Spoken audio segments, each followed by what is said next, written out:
তাহলে আমাদের দরকার একটা তলোয়ার, একটা ঢাল, নীল প্যান্ট, আর হ্যাঁ, লাস্ট ফ্যান্সি ড্রেস কম্পিটিশনে যে গোফটা পরেছিলাম তোকে দিয়ে দেবো। আরে কি হয়েছে যদি তুই প্রিন্সেসের রোল পাসনি তো কি হয়েছে? সেনাপতি হওয়াও দারুণ ব্যাপার, অন্তত তোকে গাছের ফালতু রোল তো দেয়নি। জেন্ডার রোল স্টিরিওটাইপ হলো যখন একজন ব্যক্তির আচরণ তার জেন্ডারের ভিত্তিতে সোসাইটির এক্সপেকটেশন অনুযায়ী হওয়া উচিত। ট্রেডিশনাল জেন্ডার রোলস খুব প্রাচীনকাল থেকে আরম্ভ, যখন আমাদের সমাজে জেন্ডারের ভিত্তিতে লোকেদের আচরণ নিয়ে অসমান রুলের প্রচলন হয়েছিল।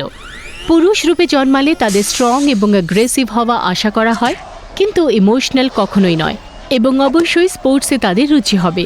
যারা জন্মসূত্রে মহিলা তাদের থেকে আশা করা হয় যে তারা হবে কাইন্ড এবং নার্চারিং, ইমোশনাল এবং ডোমেস্টিক, অর্থাৎ তারা রান্না এবং ধোয়া মোছা করবে।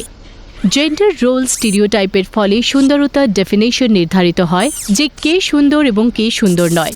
পপুলার মিডিয়ার এই অবাস্তব কিছু আইডিয়াকে অন্ধের মতো অনুসরণ করে লোকেরা, এবং এই ভিত্তিতে তারা ডায়েট নেয়, অতিরিক্ত এক্সারসাইজ করে, এমনকি প্লাস্টিক সার্জারিও করায়।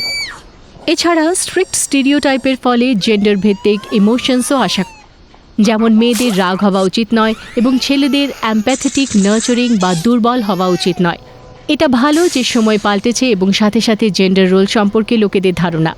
বেশিরভাগ লোকেরা নিজেদের স্বভাব অনুযায়ী ফ্রিলি বিহেভ করতে পছন্দ, এবং এটা সবার জন্যই ভালো। আবার দেখা হবে। teenbook.in বা amaze.org তে আসতে ভুলবেন না, বা আমাদের ইউটিউব চ্যানেল অবশ্যই দেখবে। বাই।